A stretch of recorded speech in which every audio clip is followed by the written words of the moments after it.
Hey, dear friends. Welcome to another episode of the 10 Laws podcast with East Forest.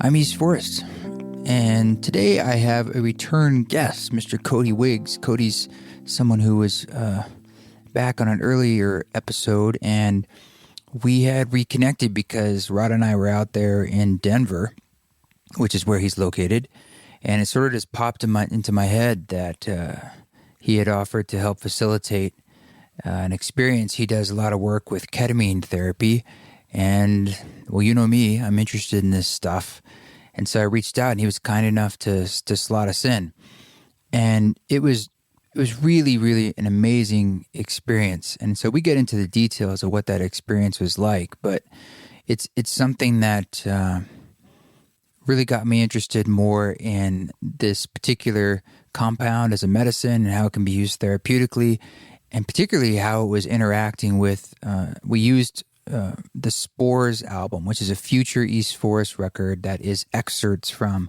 the Music for Mushrooms, a soundtrack for the Psychedelic Practitioner album. So it's basically a shorter version of the Music for Mushrooms album, and it worked just wonderfully with that. And I'm always, of course, pretty excited to interface with my music in that space, because that's how all this started for me 10, 11 years ago when I first made the Education for the Individual Soul, my very first record, and I was dropping into that space to use it as a tool with psilocybin. That honestly what kickstarted this entire thing. So at the end of the day, that's sort of like the core base use for me, is using this music for a tool. And this was just a new tool, so I was just really excited to have that. We'll get into that. Back here on my end, I'm getting ready to go to the Science and Non-Duality Conference this weekend. If you're listening to this in a timely fashion, going to be pretty psyched. I'm doing a East Forest ceremony concert on Friday night there at the conference in San Jose. So if you're there, please say hi. And if you're thinking of coming, they might have some tickets. It's a pretty large-scale event. And after that, we're really working hard to get our visa stuff together for China, because we're supposed to take off for that on November 12th, I believe, and we're still getting some. Who knew that it was kind of challenging and complicated to get a visa to China, but we're making it happen. So I got some stuff to do on that today.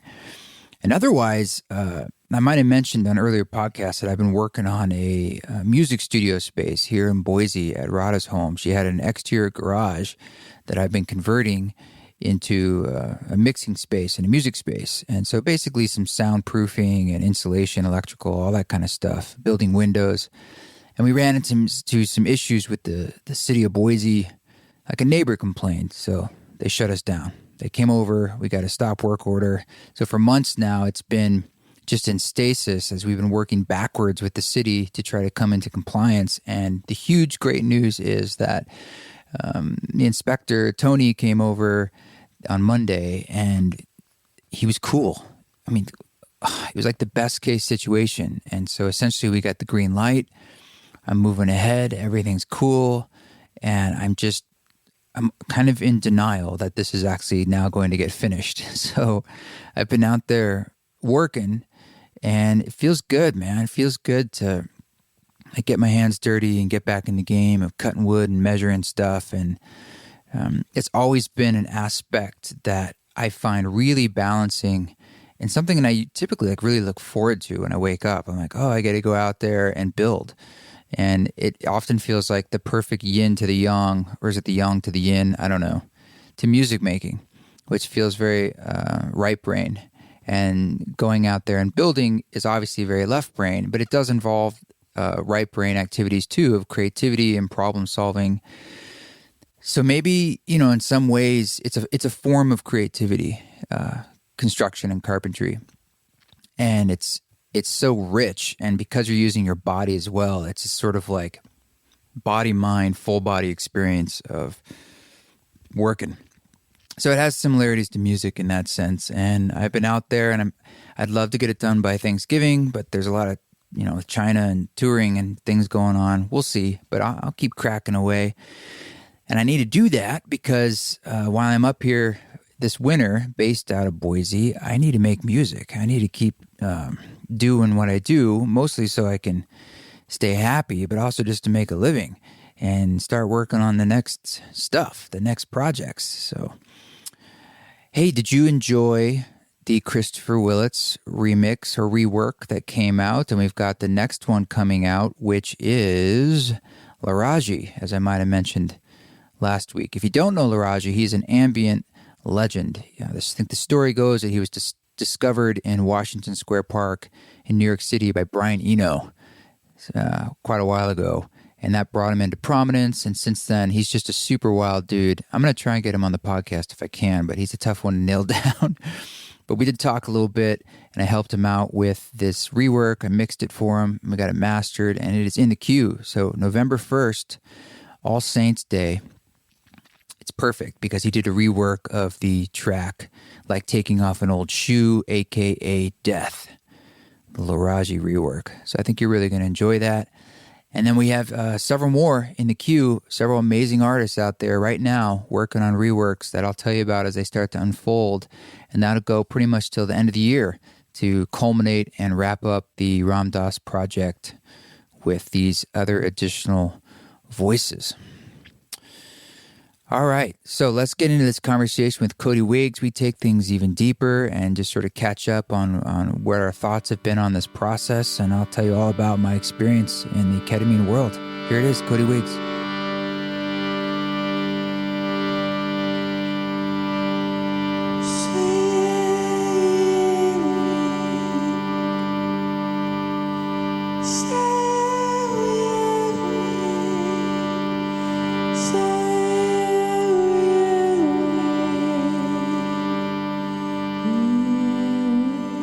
Well, Cody, thanks for coming back on the podcast.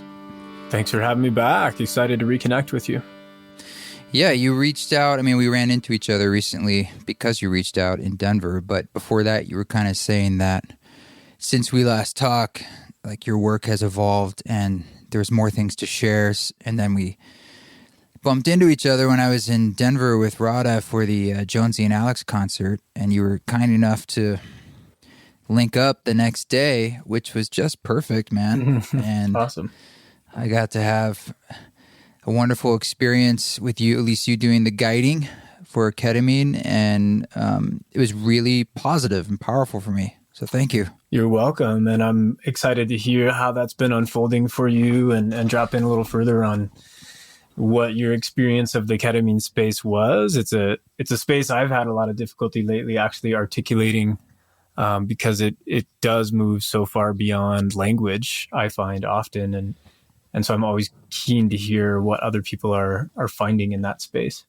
Yeah, well, you're right. It is hard to describe. But I was talking about this with Radha yesterday, and we were doing just that, like trying to describe it. And what I was surprised by is how it sort of took me to this non-dualistic, what we like to call the cosmic center type place, which is a very hyper spiritualized place for myself. I would imagine for anybody. Right. That was surprising to me. I've read about ketamine, and you and I spoke about together last time, just about like its effects with depression and sort of like that clinical standpoint, which I knew about. But I wasn't sure, like, if that was purely a chemical reaction, and maybe that may be a large part of it. But I was, through my own experience, I realized, like, oh, there's a deep spiritual part of this that probably has a lot to do with, the alleviation of that depression, which is awesome because really that's in a lot of ways the root of a lot of depression. Sort of like a depressed spirit. Yeah, or a sense of separation and longing and not having a sense of home, really. Right. So I remember there was a moment in it where I always had a sense of me, and there were times where it was sort of, I was totally open to wherever it wanted to go, and I was totally willing to try to allow it to go as deep as it could, and to really let go into whatever space was unfolding. And so there were absolute moments where I felt like I was transcending a sense of self, But I remember having a thought as like, is this one of the best like psychedelic experiences I've had? I was like, that's so crazy. I did not wake up today thinking it would be like this. I thought it would Yeah. just be nice and I'd feel good afterwards and we'd work through some ritual and ceremony together. But there were moments where, I mean, I can remember them now, like sort of the lessons I was learning and the feeling I was feeling and sort of the visual landscape I was in and how that was interacting with the music in particular. Mm-hmm. Yeah, I have two kind of questions coming up for me. The first would be, you know, the music being obviously part of this, but I'm curious how you felt, and this is kind of selfish really, just so I can further my own understanding in my work. You know, what was the interaction between the space itself and experience? And so, you know, all elements of the space, including obviously me being in the room, Rada being in the room, you know, the symbols, the ritual, the sound, and how that, you know, might have been different from, let's say, like if you took this on your own without that relationship piece. Well, I remember thinking in it, and I think I mentioned this a little bit to you afterwards, that like the set and the setting, you know, the set we're in and the mindset we're in is very important, as this has been known for a long time. But I was really recognizing that the person, in this case you, who is holding that space, guiding that space, leading that space, and setting the tone is maybe the top of the pyramid of what's important. Because the rest of the stuff, like the medicine itself, or the intention you have, or even the mindset you're in, can't really work if you're inside a container that isn't jiving for you. Or in some ways, it's going to steer it in a direction. Right. And so you kind of steered it in. It was grounded. It was very relaxed, and your demeanor is very grounded and calm. And then we worked through a bit of like a medicine wheel and talked about intentions. And so all this stuff creates that ritual and container and stuff that, you know, I talk about a lot, about how this sort of primes the brain and the heart. And that, I think, did help the experience. And in addition to the fact that, you know, the music was a pretty good sound quality, and I'm biased. We were listening to East Forest, and I was really comfortable, and I was really remarking to myself, like, which that actually allowed me, as I was lying down on the couch, to really fully lose myself in my body. And I had moments where I was able to release to a degree where I wasn't quite sure where my body was in space, which is wonderful, right? Yeah. Like if I was in a space where I was cold or I couldn't get comfortable, I wouldn't even be able to get past that threshold. Mm-hmm. So doing that and then knowing that you were there, so I didn't really have to worry about time or the music or anything. I'm like, well, if he feels like something needs to be spoken to, he will. And if he's not, then I know things are good.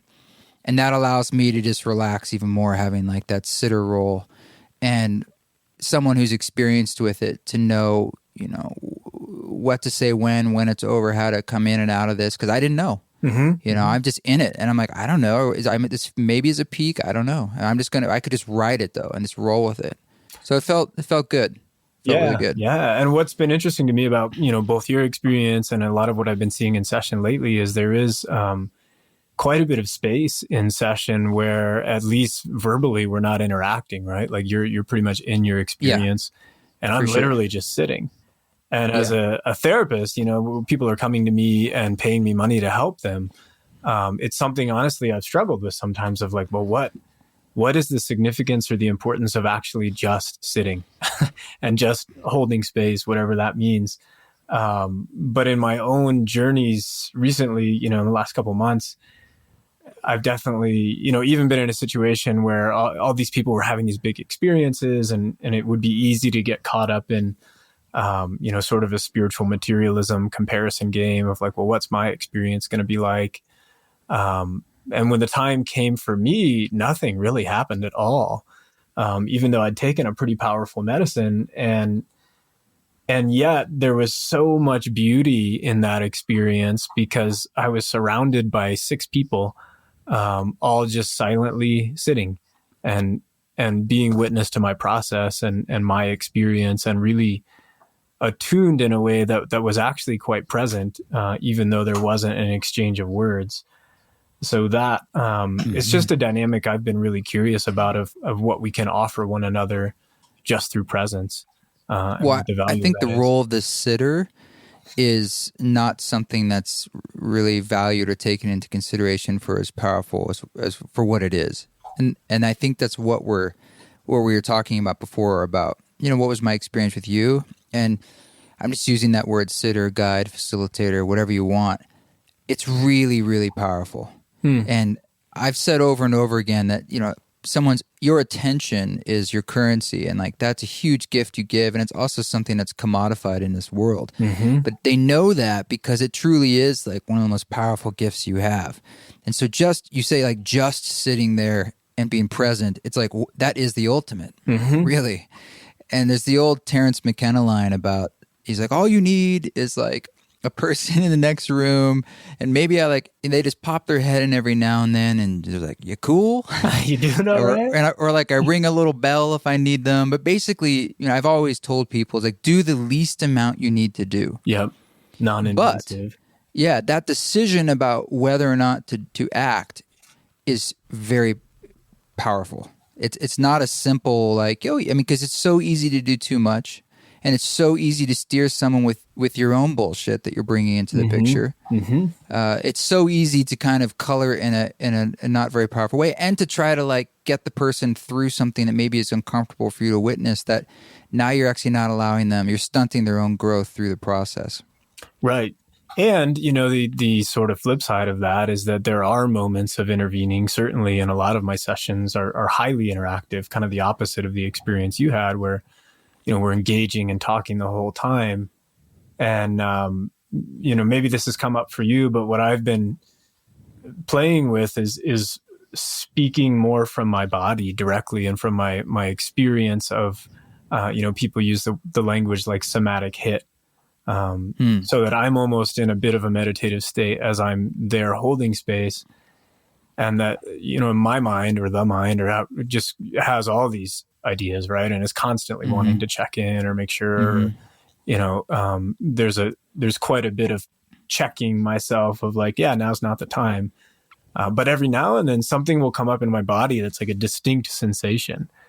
And often that will then just be coming out as words. And it's just the words that maybe need to be spoken in that moment, or that take the process a little bit deeper.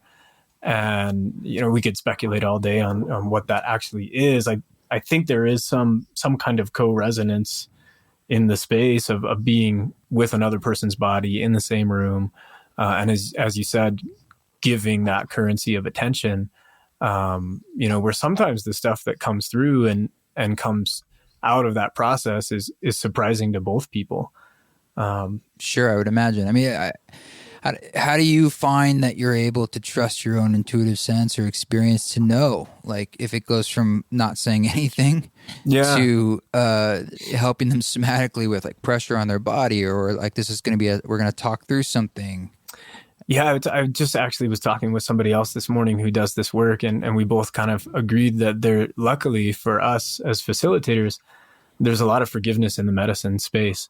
So whether we're talking about there is. MDMA or ketamine, I've had plenty of times as a facilitator where I'll voice something I think is what needs to be spoken. And, the person having the experience is like, yeah, no, no, that's not accurate at all. And they just continue with their experience. And it's my willingness more than anything else to let go of my attachment to, being at the center of the process, or being right, or saying the right thing, and get it wrong sometimes. But then more and more through that trial and error process, I think that's where I'm finding the trust in my own intuition, is that, when I do take the risk and say something, and it does deepen their experience, and it does hit for them and lands and takes them further, it's just a learning experience over time of having done a lot of these sessions, where I find, again, coming back to the body, which sensations are true and which ones are more my mind just creating stories. Do you think that if all drugs were legal, would ketamine still be the one that you would work with in this fashion? Do you think it would still be the most powerful for sort of not too long, not too short, for psycho-spiritual and emotional well-being? It's certainly one that would be at the top of my toolbox. And I think I would have kind of a tiered approach and access to multiple medicines if everything were on the table and legal. But ketamine is really distinct and unique as for the qualities you just mentioned, that, you can be really in and out in less than 2 hours. It's generally incredibly safe and warm and comfortable. And it lends well to the therapeutic space for that reason, that you can have a process very quickly, enter the space, come back down, and then have some integration support and, do a few sessions in the series of 2 to 4 weeks, which is a pretty deep dive and not nearly as hard on the body as like a 6 or 7 hour, like MDMA session, Right. psilocybin session. Well, I find that with MDMA, a lot of people report that there's a sense of depletion. Mm-hmm. Although they might have had, some healing, there's also this mental and physical depletion afterwards. And that's sort of the common blues that can happen afterwards. Some folks can be quite profound, and that they actually avoid the highs because of the lows. And that was something I really wanted to watch in myself after this, the ketamine experience. I just wanted to see how I felt. I have not felt like elated, but I haven't felt down. I mean, I just kind of feel like good. I did feel good walking in, but I did not feel depleted at all. Right. I didn't feel physically depleted. I didn't feel emotionally depleted. If anything, I felt emotionally inspired because I was able to tap into a space that feels like a source. Like, oh, right, there's a remembering to that. And that's comforting. I think that's probably the same thing that they're seeing in the results with like psilocybin and end of life care. This probably has something to do with like connection to all that is, so you're a little less afraid of losing what you have in your body in life. Yeah. And who really knows, right? It is kind of mind-blowing to me that this experience that's so out of body and so far removed from, sense of self and identity and ego and everyday reality actually kind of brings you deeper into reality when you come back. Right. What I hear you saying is kind of commonly reported that, we're not really aiming for elation. It's not as if you're going to walk out and be like, everything's amazing, but that there's kind of a deeper relaxation into just what is, and be a willingness to just like, ride the waves of life. Why do you think this is more of vogue lately? It's been around. And how come it didn't capture the psychedelic parlance in the past as something of use? Like the medicine itself hasn't changed, and the container we're putting it in, I suppose, is more intentional, but it's not like it's radical. It's a good question. My only response really is stigma that I find even amongst the psychedelic crowd or plant medicine crowd or whoever, that the ketamine, people hear the word ketamine and often the visceral response is like, oh, I did that at a party and I'll never do it again. Or isn't that like a horse tranquilizer? Or there's just kind of like quite a bit of misunderstanding of what ketamine actually is and how it can be used in a therapeutic space. I think people just see it as a club drug, which is kind of the same stigma that MDMA carried, but for whatever reason, and also because ketamine is really not a classic psychedelic. No, but that's what screwed with me in my head, because I knew that going in, but then I was having these experiences that were not visually psychedelic, but emotionally they absolutely were. By my definition. And that's what surprised me, because I had some of those predilections about ketamine in the past. I kind of thought like, I've read about this and that, but I've always just heard about K-holes, and I thought about it in the same league as cocaine or anything else. It's sort of a thing people did at parties. And then I heard the research and I still thought, well, it's not like this plant that grows out of the ground. It's not a fungus. It just pops up from the earth. It's this drug that we've created. So most of those sorts of drugs, whether it's MDMA or others, they don't do so well in your body. No. And so that's why I'm still skeptical, even though I experience this, because like it sounds a little too good to be true. Yeah, and it kind of feels that way in terms of my work. Is the transformations I'm seeing in clients, and I don't feel like I'm exaggerating this in any way, are nothing short of remarkable. That people who are coming in with lifelong depression and over the series of, let's say 4 sessions, in 2 months or less, are walking out like, yeah, I'm better. I'm different and I'm changed and I'm not going back to that old place of depression. And honestly, I can't even really take credit for that because I don't fully understand what's happening in the ketamine space. But I'm certainly just grateful that this exists and that it, from everything I can tell, all the research, all the experience I've had now, it has very little load on the body, very little negative impact. And if anything, you leave feeling better and more relaxed and more safe and more spacious. So, and even further, it increases neuroplasticity in the brain. So you can actually learn more effectively post ketamine, which is very different than MDMA or even, any of the other psychedelics like LSD and psilocybin. Well, what is the frequency though where things could get ugly? I mean, there has to be, because I also, when it came on at first, I was thinking, there's a familiarity to this. And when I've had anesthesia, like when you go to the hospital and talk about the good stuff, it's like that wave of a body buzz and everything feeling okay and your anxiety goes away. There was definitely a bit of that. There was that color.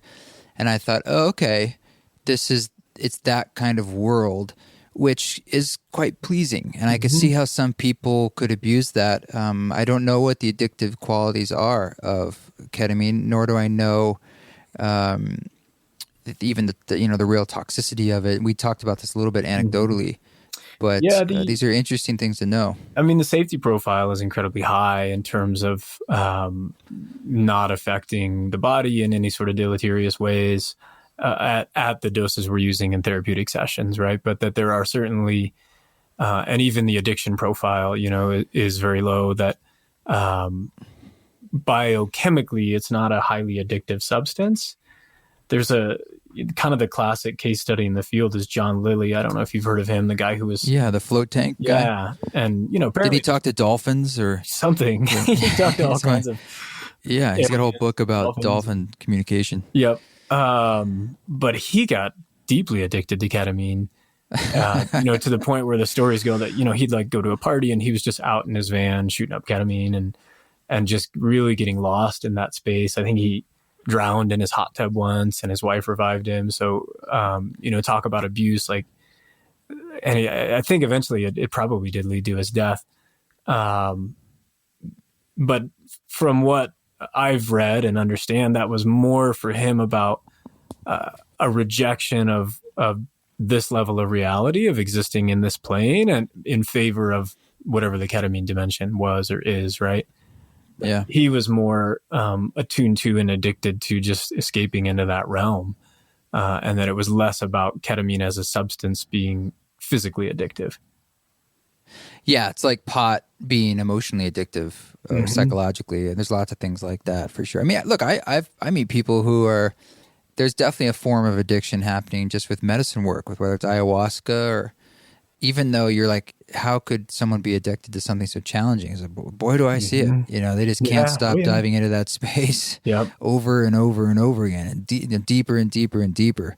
Well, and that brings up a sort of a broader question for me, which is a theme I've been working with, as you said at the beginning, that since April, I've been on this arc of personal growth that's been honestly destabilizing in a lot of ways, in the sense that it's just taken me so deeply into the intensity of my experience, my embodied experience, my uncomfortable emotions, my physical pain, my emotional pain, in ways that, somehow feel like they're good for me. If that makes sense, this is actually a new kind of peak of growth for me, in that I feel like I'm coming to a space in my own work where I'm really focused on being here in a very simple, grounded way, that I'm not seeking to escape my experience. And so the kind of question that comes up for me is well, what are we really doing on this path? Whether it's the medicine path or the meditation path or the the spiritual healing or whatever you want to think about, like what's the end game here? And I don't expect you to have an answer necessarily, but curious what your experience has been. Well, I think the end game is that the realization that there's no end game. That is the mystery in itself. Yeah, it's an infinite unfolding process. When we get into the notion of a destination, that's why I think the term enlightenment is somewhat damaging, because it is just a word that's trying to represent something, it's a symbol. And what it's representing is like God. It's ineffable. Right. And it's problematic. It's problematic. And I had an experience recently. I was in a 5-day somatic meditation retreat. And at some point in that retreat, it just hit me, just the words give up on enlightenment, give up on even in the act of meditation, give up on trying to achieve any particular state whatsoever, and fully embrace all that you're experiencing, even if that's just a bunch of random thoughts or pain in your body or nothing at all. And it's this way in which, like, I think the story goes that the Buddha, when he finally achieved enlightenment, it was when he gave up.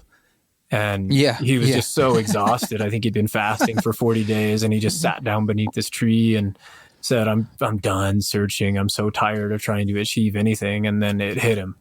And, it's like, we can't go seeking that experience even on, I'm going to give up on enlightenment so that I can get enlightened. And I think there's still a flavor of that in me, to be honest, of that there's still some seeking vibe, some energy that wants to achieve something. And that the growth for me in this moment is really releasing that and really like, what does it mean just to be me right now, and not at all attached to the idea of achieving some enlightened state or different state. Yeah, that seeking is an aspect of the mind, right? And there's sort of there's always a longing to return with God is one way to look at it, because we feel separate in incarnation. And the game seems to be, the more you're here now, in the words of Ram Dass, the more you are God, you're with God, it's all one thing. As Maharaj would always put up his finger and say, Subak, all one, all one. Subak, cool. Subak, yeah. So he just kept saying, I was just trying to remind us, is like there only is one thing. And so our machinations in our mind to see it otherwise only creates pain. This is something I felt in the ketamine journey I had. How so? Well, every time I would focus, and I felt this in ayahuasca 10 years ago when I had my first ayahuasca experience, exactly the same lesson, just a total different level of intensity. When I'd focus on my breath, which meant I was dropping everything else, whatever thought I was having, whatever desire, anything, I just go back, boom, in, out, and become hyper-present, is when all the bliss and the lessons would unfold, and the deeper and deeper I would go, the more I'd float, and the more it was like these huge feeling lessons. And then anytime I had thoughts about anything, which inevitably are going to be out the past or the future, or a question about this, it's when things started to feel a little going off the rails, or nausea even would come up in my body. And then I would just, instead of thinking about my way out of whatever I was thinking about, just like meditation, let it go and come back to the breath, I would watch as within a few seconds, if not a minute, I would flow into a new blissful state of learning and centered enlightenment. And when I say enlightenment, I mean it's something that you are always in because you're it, and sometimes you pop your head out of it. So it's really like you're falling back into what you are. You don't learn it, you're not given it, it already exists. And I saw, as the ketamine was wearing off, sort of going down through the densities back to this viewpoint on reality. Let's just call it three-dimensional reality. And I could watch as I was starting to come back and quite in a present way see it coming back into form. And a few times in the experience, it almost like quickly like zoomed back into like here, where all of a sudden I'd be in this space where I was looking at, like, I remember one time it looked like infinite stars, and there was like this horizon, and I was floating in it, and I was just like, oh my God, this is amazing. I was getting this lesson about sort of that oneness. And then all of a sudden it zoomed quickly back to the blindfold on my eyes, and I could see the material of the blindfold. And that's all that was in front of me. It was just like this banal blindfold. And I was like, oh, well, that's not too pleasant. But as like, I see, but I was seeing this stark difference. Yeah. And instead of like, oh, I want to go back, or I want this, or I want that, it's like, okay, I let it go and go back to the breath. And I was like, I don't know if we're done or whatever. And inevitably it went into this whole other space. Yeah. And the music was guiding that too, which was so cool. And I just want to say to listeners that we were using a record that's coming out in early winter. That's going to be, it's called Spores, and it's excerpts from the Music from Mushrooms album. So it's like an hour-long record that is just like shorter versions of some of the songs from Music from Mushrooms. And it worked fantastically well. Yeah, somehow perfectly timed for a ketamine session. I was like... Weirdly perfectly timed, yeah. Or maybe not, but so much of what you're saying I can relate to. And it's interesting hearing you talk about, all one, and then this experience of duality in a way of like being in the cosmic center and then coming back and seeing the blindfold. And what I find is there's often a moment in session when clients are coming back, at least, the first few sessions, or initially there's a lot of grief and sadness and longing, and like, oh, don't make me come back here. Like the heaviness, like, right. Yeah, like I want to stay in that space forever. Mm-hmm. And I suspect that that's where a lot of the real work actually is in welcoming yourself back from wherever you were, and realizing on some level, deeper than thought, that none of it is ever separate, that the eye shades and the infinite stars are ultimately one and the same. But that there is a real experience here of duality, that we are living in a dimension where most of the time we feel separate, in our bodies, we feel separate emotionally and mentally and disconnected. And so it's like almost holding the duality of non-duality, if that makes any sense, and being with both. I know some of the imagery that you were talking about after the session was this like black and white, almost like yin and yang type circle. Yeah. Half black, half white, as a summation of like what's going on here. Mm-hmm. And not even what's going on, but like our perception of it. Right. It's that we use terms like good and evil to try to just sum up what is a numinous feeling that can't be put into words, that you feel in these spaces. And then like when we get back down to 3D reality, sometimes we do things like, well, there's good and there's evil, and it's sort of like the engine of life. But, we can make it too anthropomorphic and sort of say like, well, there's a devil and there's God. It's just a way of sort of describing the grist for the mill. Mm-hmm. The fact that we're meant to be in this yin-yang wheel in our incarnation, and that is the point. And escaping it is sort of like impossible. Yeah. Like that's the playing field you're on. It's not that will go away. I think like how Ram Dass speaks, it's about witnessing it. He doesn't stop that process. He doesn't destroy his ego. He's just stepped back from it more of the time, right? With love, and loving the process. Who you really are, and that part of what I'm hearing in your description, or my own interpretation of it, is that there's sort of this movement in the direction of relaxation, which is what you were describing, around letting go of thought, letting go of anything but breath, even letting go of breath eventually, and just existing. And to me, that seems like the way to navigate the ketamine space, just as an aside, that this process of letting go is the one that really takes you where the truth is, whatever that truth is. And then there's this, in life, there's this movement in the direction of tension, and that the more I've just been deeply attuned to this whole idea, somatic practices and meditations, and feeling my body, and that continually daily blown away and shocked by how, the more I become aware of my body, how much tension I accumulate, just through thinking, really, just through the constant machinations of the mind, and ruminations and projections and fears and worries and insecurities, and even just daydreaming. But that real simply, if I'm in my mind, I'm not in my body. and my body goes into a state of freeze and then starts to accumulate experience. And so one of the sort of like overarching lessons I've been taking from my own ketamine work and meditation work is that the more I can relax, the more I start to actually arrive where I am. And maybe it's that simple, is just relax. Well, you seem like a pretty relaxed dude in your demeanor.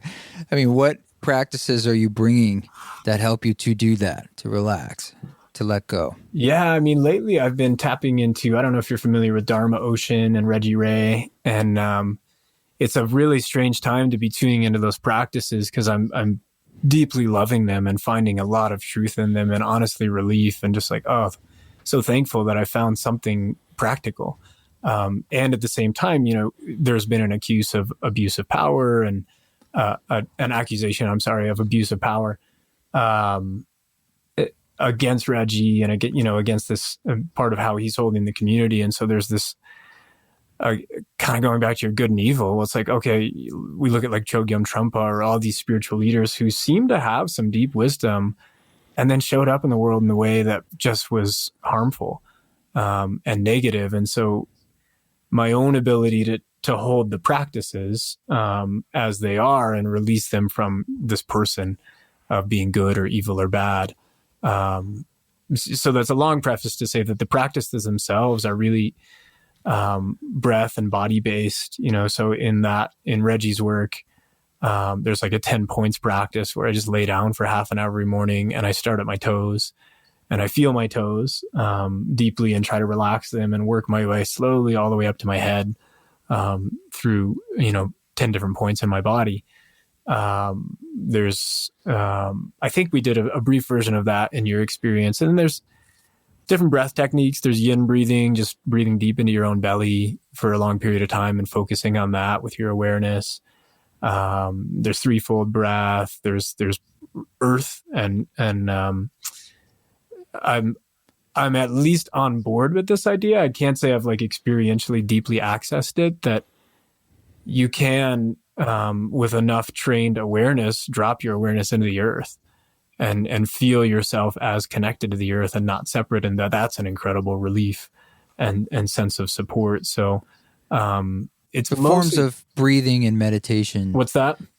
Kind of different forms of breathing and meditation, would you say? Yeah, kind of meditation that's just highly focused on the direct non-conceptual experience in the body and not at all really worried about the mental space, that the thoughts are coming and going and they're not a problem, but I'm trying to relate to my body in a way without any judgments or preconceptions about good or bad or stories or anything like that. Do you find that that's maybe the biggest impediment that people come in when they're coming in for therapy is an inability to access their body mind, meaning the wisdom of their body or connection to it? Largely, yeah. I mean, the way I frame my work is that I'm a trauma therapist and that the fundamental function of trauma is to create a disconnect between the mind and the body. And it's a safety mechanism, right? Like if you're being eaten alive by a lion, you don't want to feel that. So you're going to check out and leave your body. And if you've had a lifetime of experience of not feeling safe in your body, why would you want to be in your body? And as a symptom of our culture and technology and our fast-paced lives, that I found coming back from that retreat of just 5 days of just laying on the ground, feeling my body, immediately when I started to re-engage with my phone and with technology and communication and just all this stimulus, I was starting to accumulate tension in my body right away. And that, that would start to feel like depression or anxiety or things like that. And I would have to go back into my body and release it and get a clear mind state again. But that, whether you're traumatized or whether you're just a human being living in this kind of hectic, crazy, fast-paced world, it's really easy and quite a slippery slope to become disembodied. And so, yes, it's a long way of saying the majority of my work is just helping people to feel what they're feeling in the moment they're feeling it. And that's it. But when people, let's say they come in to have therapeutic work and it's, they're depressed because like something major happened, like their partner died. Okay. Something like, big. So they're meant to be quite sad and really going through it. Right. And they've really stumbled, or they've really tripped up to now where they're maybe feeling suicidal ideation. They're just in the bottom of it. Yeah. And they're coming to you because they're like, I don't know how to go on. Yeah.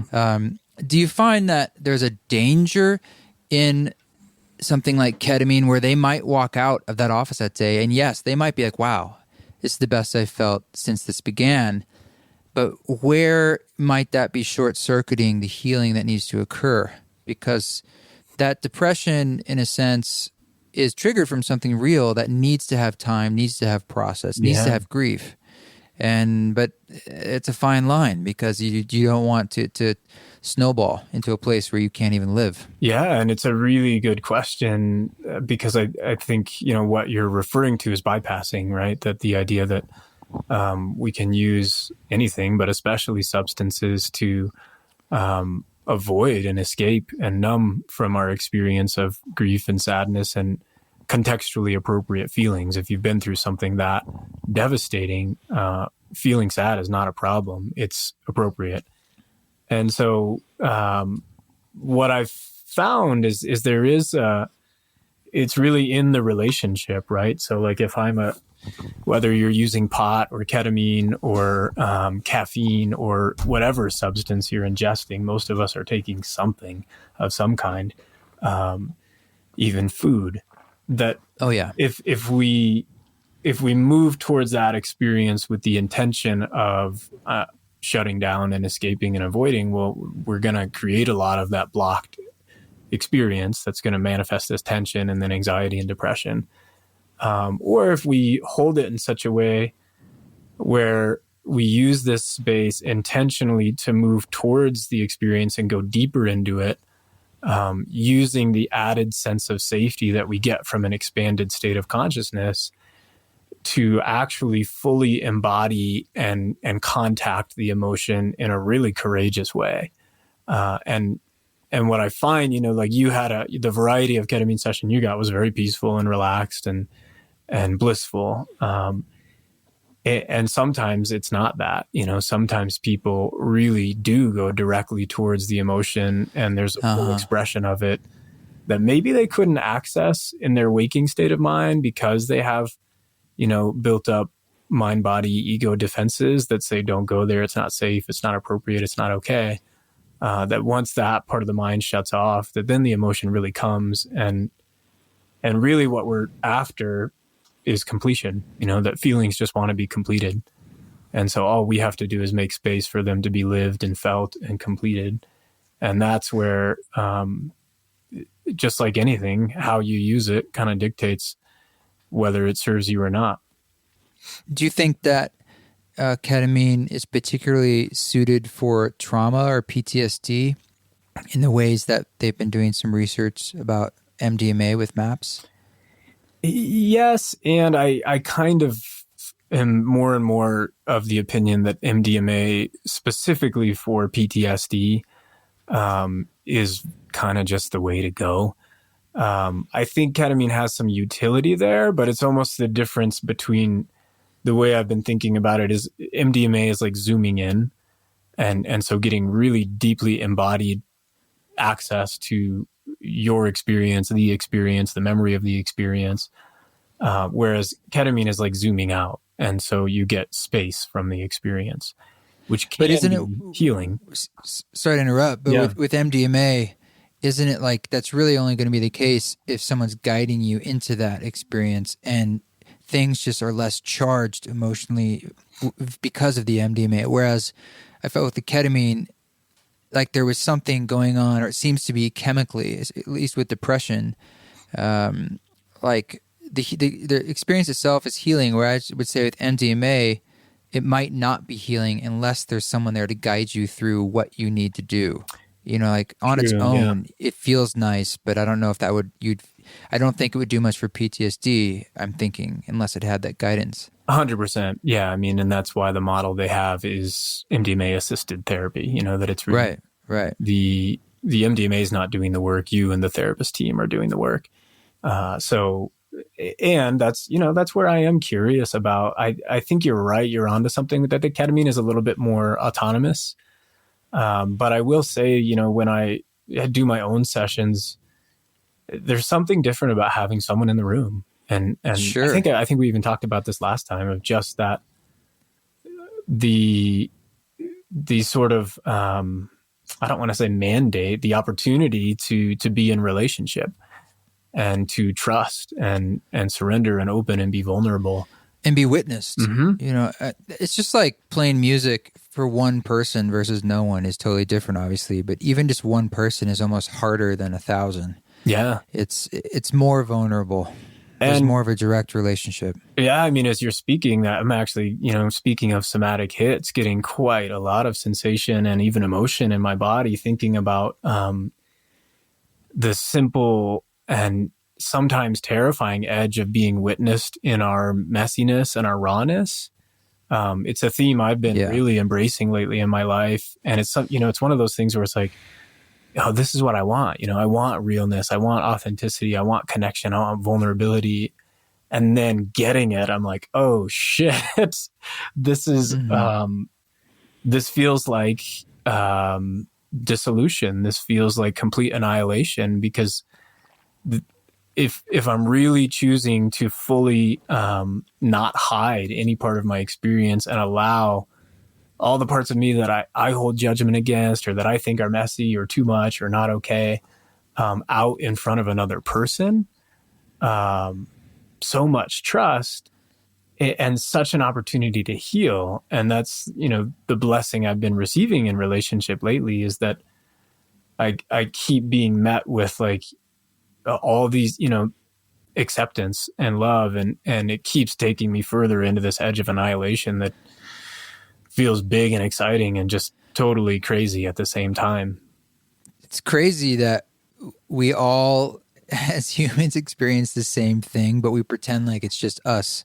That like most people, if they're old enough, have probably had a time when they basically had like a mental breakdown of emotion, or got so angry they threw something, or are sobbing. There's probably been a moment of deep despair where you just feel like a child, just wet with tears and snot, or sexual, heights and lows. Most of us share these things, but we hide the fact that we all know what that's like, as if like you're different. And maybe no one's really, that's so embarrassing. It's like, well, yeah, it's embarrassing because it's vulnerable, but we've all probably been there. Oh, yeah. There's all these different colors of experience. And what a gift we can give one another when we allow the other person to just be exactly as they are. And certainly that's something I'm cultivating more in my life. And like I said, it's a challenge, but it's one that right now is kind of hinging around freedom from expectation. So releasing attachment to outcome. And what does it mean for two people to just moment by moment choose that connection, and choose to stay connected through all of the vulnerability and the messiness, and keep letting deeper and deeper parts of my own experience out in that container. It's hard not to be attached, right? It's hard not to. It's human nature to want security, or expectations are a form of safety. And that's what the deepening of a long-term relationship gives you, is a sense of like, well, I know what to expect. This person is proven. I've seen the different sides of them. The more time that goes on, and after a while, you're like, okay, there's a through line here, and that's what I can. Time has given me that, whether I look at it as an expectation or not. But it's natural for the body or the mind to try to protect you. Right. Mm-hmm. And that's maybe something you could short circuit and say like, well, I'm going to let that go and just come back to presence. And you may be hurt. I mean, inevitably we all do get hurt in different ways at different times. I suppose it's just how much you're willing to be vulnerable. How much strength and security do you feel in your sense of self that you can bring that kind of dropping of expectations and assumptions. It takes a real sense of strong character and will and safety in yourself. Yeah, and it's, these terms that can sound so cliche or whatever, but that in this work, we were talking a little bit, bringing it back to the ketamine around symbols and archetypes, and that what you're describing, that courage, that bravery, calling on these archetypes that have existed in human consciousness for so long of the warrior, that love or healing or spirit, that this is all the path of the warrior. And that's something that it's so fun in working with my clients and in my own life to see someone connect with that. And on that primal level where maybe they have this 9-to-5 job and their life is feeling a bit just predictable and routine. And then to suddenly invite them to step into becoming a warrior in a way that, they're courageously wielding their own love and vulnerability and bringing that out into the world in the service of their partner or their job or whoever. So there's a lot of fun I've been having of just embodying archetypes and calling on archetypes and letting that be a space for the unconscious mind to play. There's a lot of different flavors for us to work with, sort of whatever works. But bringing in any sense of courage or the idea of the warrior energy in a lot of ways is done through letting go, right? It does take a form of bravery to not try to control something. Absolutely. Or to let it just unfold. And that's what I'm seeing inside that psychedelic experience. And the ketamine, it was certainly easier to do because I didn't have a lot of anxiety in that space. Certainly at times, some. Mm-hmm. I was bringing up memories of old trips where things maybe did go really sideways. Yeah. And you're sort of thinking, is it going to go there? And then I would just have to let go of that thought. And there's a trust in just I'm not even going to try, because that's where the trauma lies. It's me being okay, now I'm going to try and control it so it doesn't. Well, and what you're describing, I think, is Radha had brought this up in our discussion after the session, that the warrior training or discipline there really is this combination of focused attention and relaxation and letting go. That we can't be all letting go and just get lost in the space and let our experience take us, nor can we be all focused, but that when you have, as you probably have, in order to have navigated that space as you did, when you've consciously cultivated a practice of focusing your attention in an open and relaxed way, that you can actually drop deeper and deeper and deeper through a psychedelic experience or just in a daily life experience.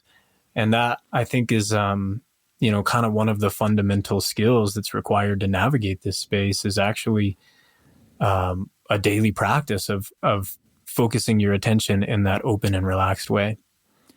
Yeah, it is a form of concentration. I mean, there is definitely an effort of kind of keeping the keel in a certain direction, and that would be that muscle of concentration.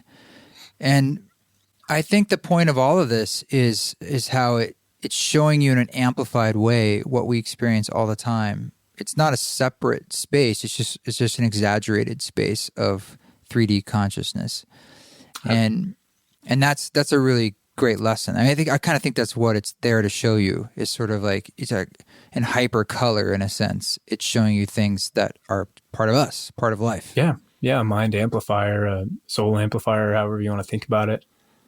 I keep being struck by the image that you were describing of falling back, kind of like back and down.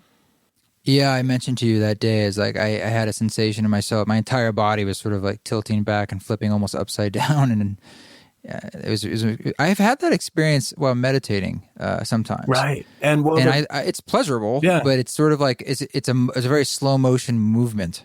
And I mean, the reason I bring it up is I tend to have that, from what I can tell, that exact experience on ketamine and sometimes in meditation.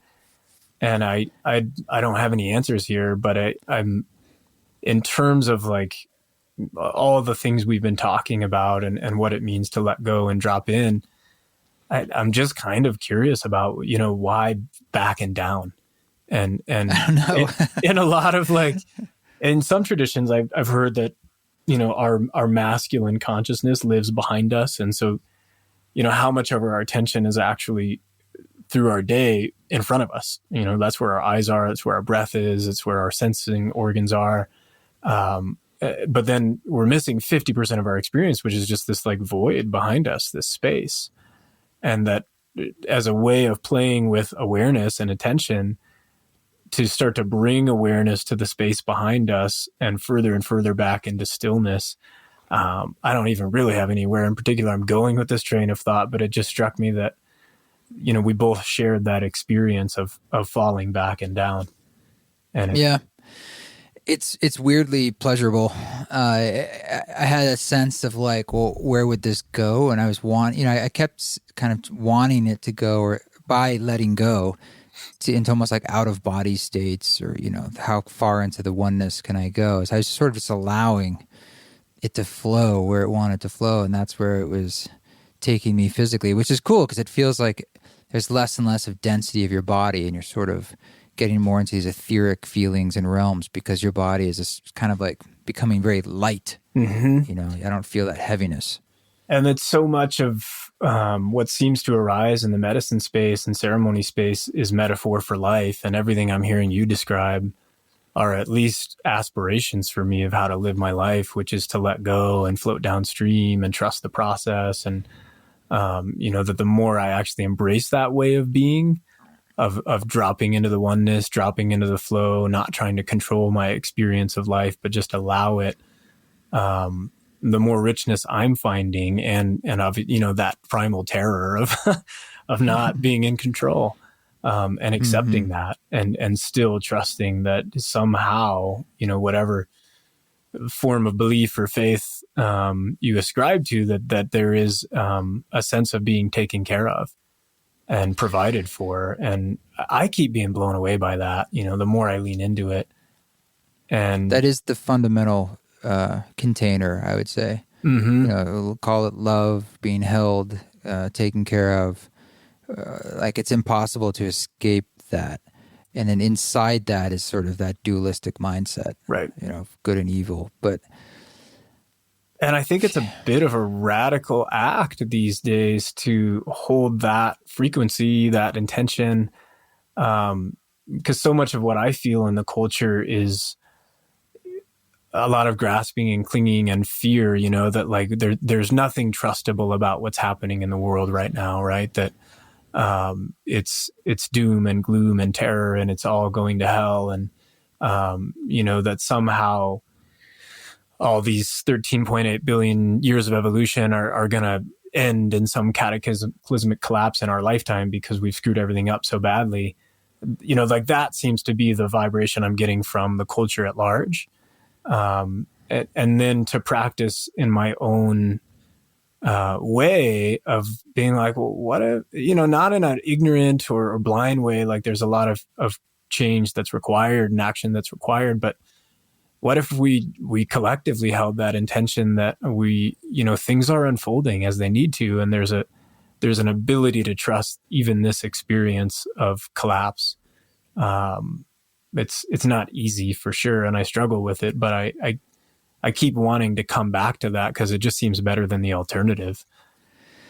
Yeah, and there is a truth in it, and that is the danger of spiritualism or the New Age movement. Is that the criticism has always been that it leads to apathy in inaction, and it doesn't absolve us from making choices and activism. Honestly, I find that a lot of people, like the work you're doing and this kind of work we're talking about, is about doing things from the inside and out. And oftentimes when I feel more connected to all that is, when that's obviously going to include other people on the planet, I have more empathy and sympathy, and I want to help other people more, and I feel more strength to do that.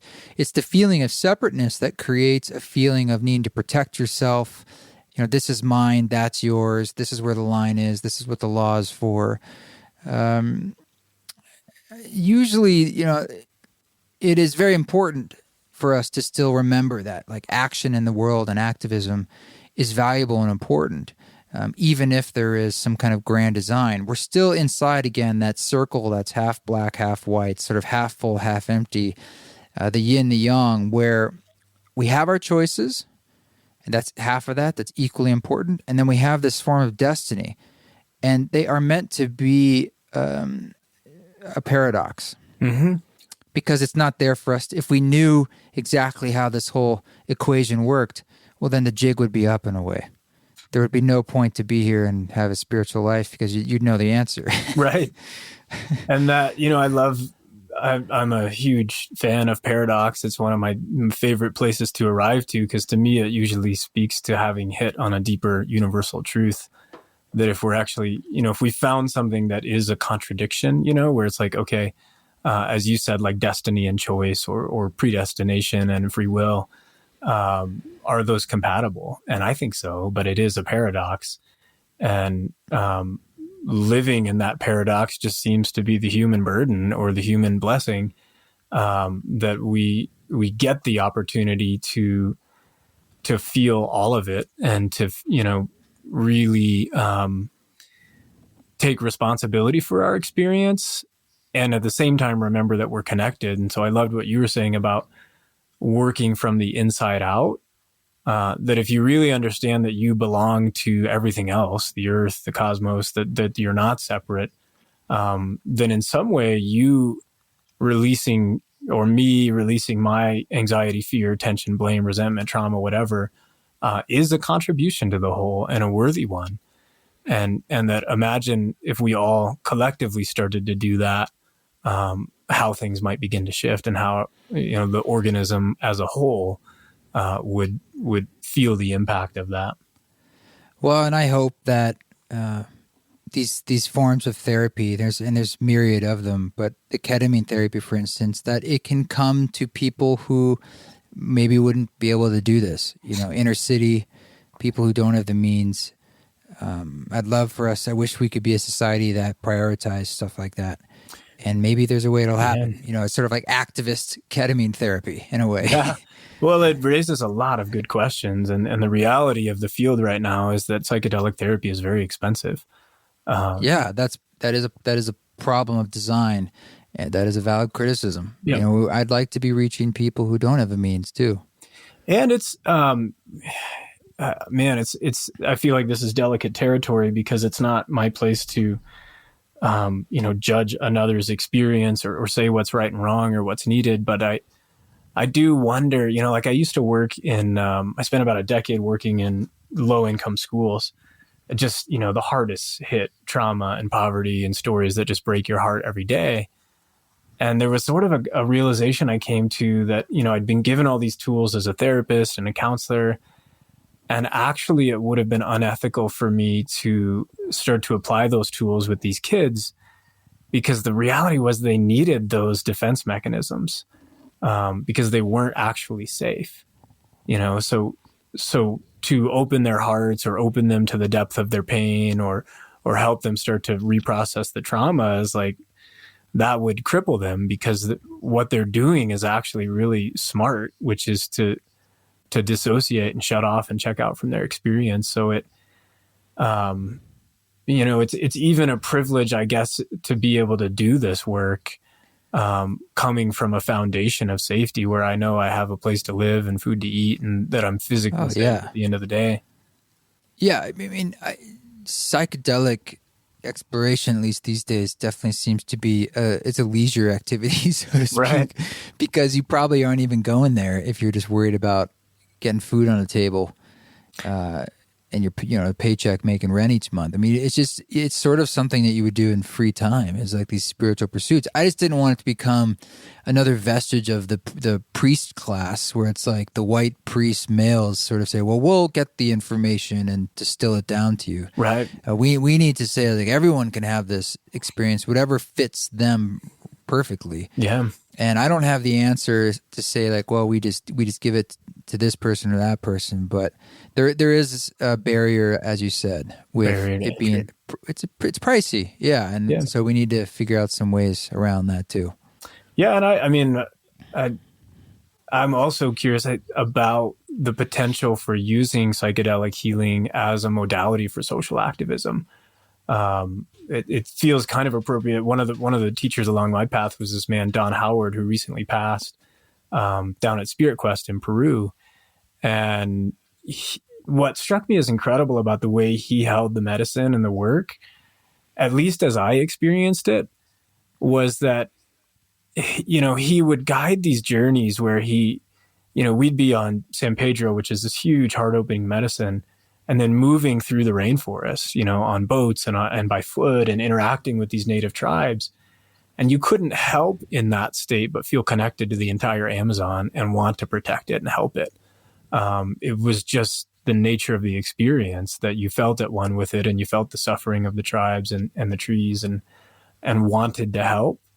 And so part of me wonders if this Renaissance isn't a way of opening people's hearts towards action, and that if we actually, created healing centers and institutes that were oriented towards not just the individual healing, but the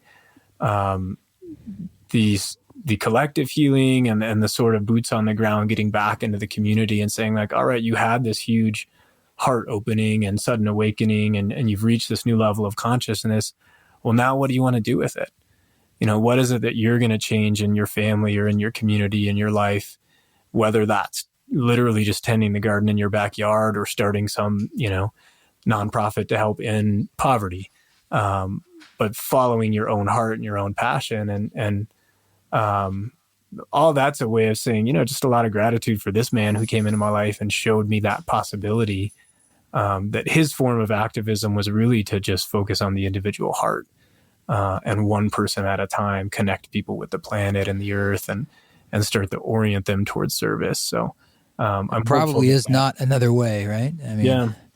It is always through the heart. It always one heart at a time, one soul at a time. And there isn't another way. Yeah, I don't think so. And, it gives me hope though, I think if enough critical mass is called to do that work and to live out their unique heart's purpose, then I don't doubt that, we can turn this ship around. Well, let's leave it on that positive note. Yeah, perfect. You're still at your same place, right? Is it CodyWiggs.com or something? CodyWiggs.com, yeah. That's the website. Yeah. Cool. Well, keep doing what you're doing, man. It's good to catch up, and thank you again for such wonderful guidance when we were in Denver, and I look forward to more. Same.